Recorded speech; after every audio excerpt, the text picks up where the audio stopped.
Welcome to fourth edition of Runda Digital Day, second in cooperation with PIN Conference and Showcase Festival.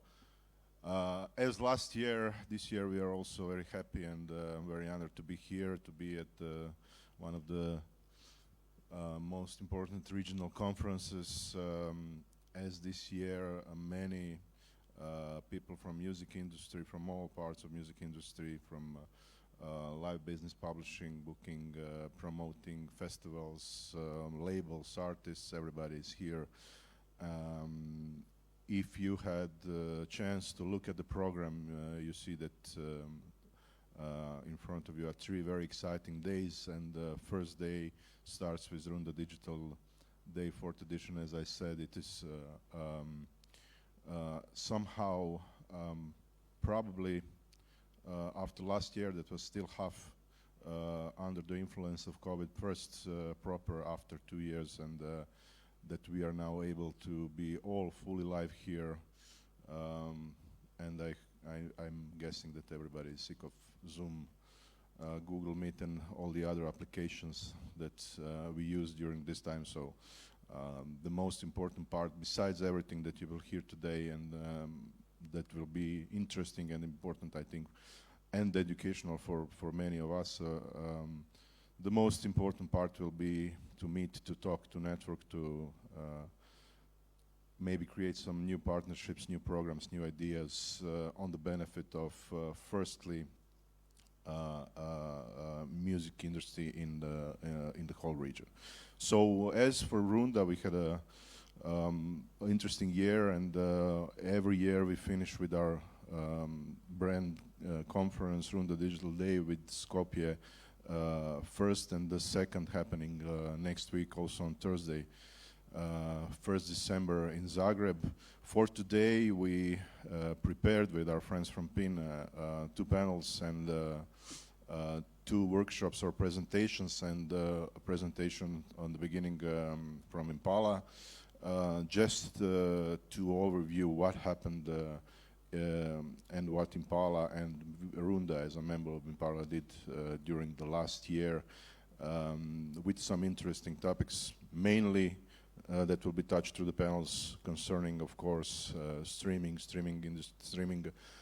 ecosystem, and what we thought that would be nice to talk about a little bit of what's happening with live industry post-COVID and during new crisis that we are living now with inflation and economic. But more about that later. Let's start with Impala. I would like to introduce you to Karla Rogožar, who is international coordinator. Did I say it right? Yes. And we change titles a lot. Yeah, yeah. A coordinator. Coordinator for the international associations, or TAs, as we say it. And Karla is working with Impala now for 3 years. Am I right? 2. 2. Okay. My time Feels is running like quicker. Longer. Yeah, yeah. Yeah, and recently, Karla became the main contact for Central East European Association, which, of course, Runda is one of those. So, Karla, tell us what happened in the past year in the Impala. What are the most important projects? What are the most important activities and initiatives? And that will lead us into our first panel. Great, thanks very much, Dario. And it's really nice to be in Skopje here with you today and to see all Runda members. So my presentation today will be a bit about Impala, just like a refresher, and then mostly focused on our 10-point plan to reform streaming. I will run through it very fast because there's only 20 minutes left. So if I could get a presentation on the screen, that would be great.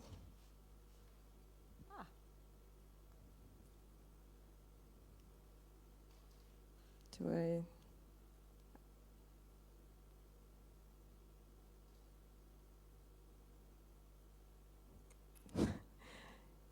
How do I get it up there?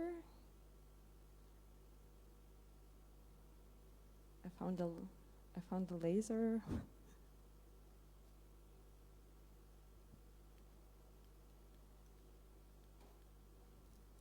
So If we were on Zoom, it would work perfectly. You know. Exactly. Share screen, please. Ah, here we are. Here we are. Yeah, it's working.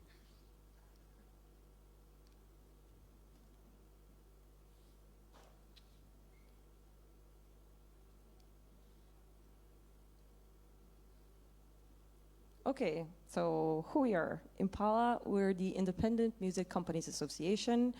2 years ago, we had our 20th birthday celebration, which would say that we were founded in the year 2000. And it was just a handful of prominent independent music companies that founded Impala, up to over 30 countries and 6,000 members that we represent now, either directly or through our TAs. So here's just a reminder of who those members are and where we're based.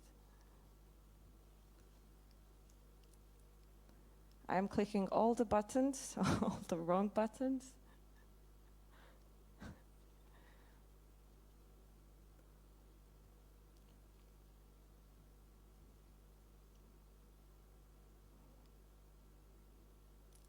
All right, so here we are. And as you can see, all the orange parts are where we are established, with the pink ones where we have talks. So just briefly, our mission is to level the playing field for independence, which includes growing the independent music sector sustainably, return value to artists, promoting diversity, entrepreneurship, inspiring change within our membership, and many more things. This is starting to work.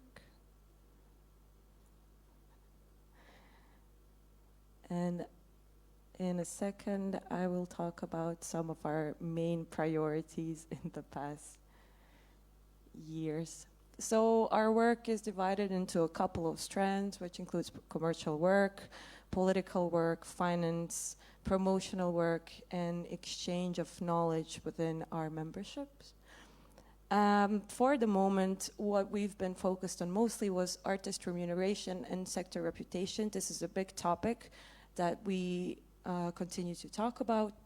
Obviously, the copyright directive implementation, it's not done yet. It's still being implemented in 8 remaining countries. We are also very much focused on finding the optimal distribution models for streaming services, and I'm gonna touch upon this in a second. Obviously, we need to be on top of all mergers and acquisitions that are happening in the market and flagging when an issue arises. And we are focusing on developing our work in the Central and Eastern Europe, as Dario mentioned, and strengthening our position on key collective society issues. Another thing that was a priority of ours in the last year were 2 EU co-funded projects that I'm also going to touch upon later. And in general, our aim is also to reinforce our role as market leaders.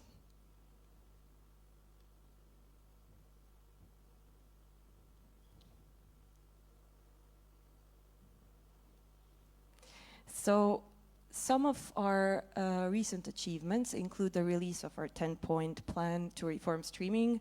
Reforming streaming, it's a big word, I admit. It's mainly just some advice that we would give to different DSPs, how we could grow the pie altogether. Also, we recently revamped our award schemes to provide diversity in the European independent talent. And we focus on diversity and sustainability. And let's jump into the 10 points to make streaming work. So I'm just going to run through all of these 10 points, just so you understand the context and why we decided to do this. So the point of this 10-point 10-point plan to reform streaming is to give the independents a voice in the streaming debate.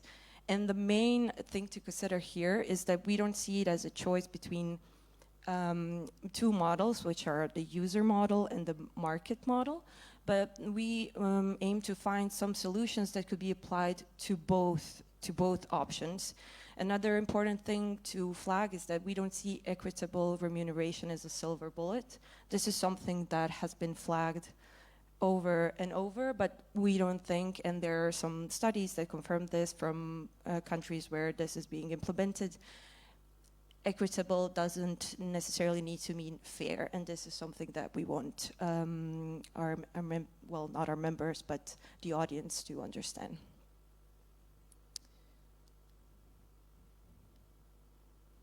All right. So the first point of this 10-point plan is to end safe harbors effectively without any new loopholes. And the reason why we put this as the first point is if this is not implemented, the rest of the plan doesn't work. What this means is safe harbors, besides in the boating industry, it means that, for example, user-generated platforms, we all know some, should be held responsible for the content that's being uploaded on these platforms. So if there's some illegal infringing material there, there needs to be some repercussions. So we don't see any new loopholes coming in. And if this is not addressed, then some platforms will have uncompetitive advantage over the others, and this is not fair. So this is the first point of the streaming plan that we need to have in place. The second one is labels to pay artists a fair contemporary digital royalty rate. When it comes to the contemporary digital royalty rate, what we mean here is that with performers, we are on the same page on a lot of things when it comes to transparency and implementing contemporary digital rates, such as the Win Digital's declaration that was introduced in 2014. But once again, we don't think that equitable remuneration is the way to go, and we cannot see it as a solution to all problems. Let's go on number 3. Okay. So here, the third point is the reform of allocation of streaming revenue, which would mean that we could introduce new models that could be applied to both user-centric or market-centric models, which would mean differentiation of rates and different models, for example, pro rata temporis, which would acknowledge the value of long music content like classical music and jazz music, and then value this by introducing new triggers that would have a different rate. For example, every 5 minutes you would get a different rate. Then active engagement for users who actually choose the content that they will play. Artist growth model, which is an interesting model, but I won't get into too much detail on that, which would kind of shave off some of the profits from the top earning artists and then give it back to lower tiers, so mid artists or low earning artists. And also user choice to promote just what fans can contribute. And also an important thing here to flag is that we think that there shouldn't be a threshold for a song to start generating revenue from streaming.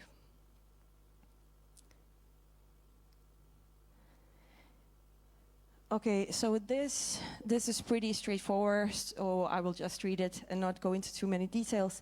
So no reductions in royalties in exchange for enhanced plays or privileged treatment in algorithms or other features that recreate elements of payola. This is pretty clear, and we strongly back this point. And this one concerns areas where services are failing to convert users to paid models. So we think that there should be some revenue enhancement mechanisms in those markets that would compensate for the fact that some users are not subscribers or are part of paid models. This is also pretty clear and covers legislation. So we think that there should be more vigilance by music services on unlawful activity. And we know that piracy is still very much happening, and a huge percentage are still using stream reaping softwares, ad blocking, and different types of manipulation. The next couple of points basically touch on the idea of diversity, and that we think users should be able to search content by different categories that are here, not just by the song name, and also to boost local repertoire and languages, so there's better profiling in playlists and other features, and to provide multilingualism. We're almost there, 2 more. This is also pretty straightforward, and it talks about cooperation with digital service providers. We're open to conversation and would love to see these points being implemented and tested in different contexts. And the last one consists of conversations held with DSPs when it comes to sustainability, and the fact that everyone needs to take responsibility for the footprint that we create. This is some of the promotional work that we have been focused on, our award schemes and the podcast, where you can find out more about our partners and what we have been doing. This is a blank slate, okay. And some of the other things that we have been focusing on is touring. So we have the GCAT, which focuses on easing red tape for all European artists, not just in the EU, but when it comes to smaller artists who are traveling outside EU. This concerns the UK, but this region too. But we all know the problems that we're facing when we want to cross from one border into the other, and the red tape it consists of. 10th step, we passed on. Another couple of points that we have been discussing is our sustainability program with the carbon calculator that is free and available for all our members. The conversations that we've been having with performers and trying to stop very damaging issues like the rap case, which would deduct millions of euros from European rates, basically. And we are trying to set that with the regulators.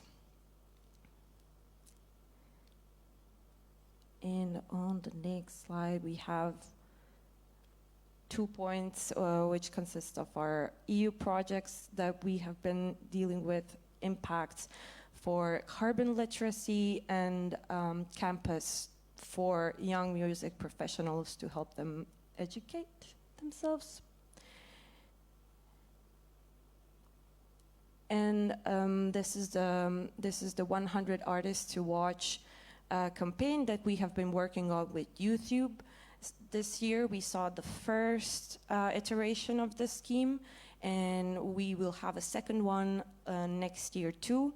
The idea is to have 100 artists from all over Europe of different sizes, of different genres, and just to enhance their visibility and to promote, smaller artists and bigger artists on the same list and give everyone the same opportunity.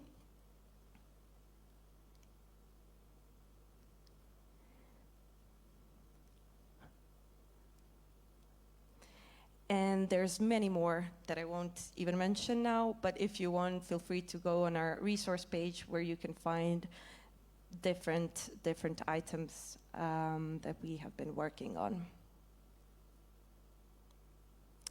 Last but not least, it's important to strengthen the entire independent community. That's why we work with the Worldwide Independent Network, WIN. That's our sister organization that represents independents globally, and Merlin, who are representing the interest of independent record labels in the digital world.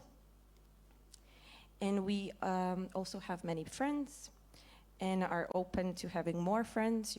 Having friends is great, so feel free to reach out if you want to become a friend of Impala. You would be in great company, as you could see. And this is it. Thank you all for listening and for bearing with my clicking abilities.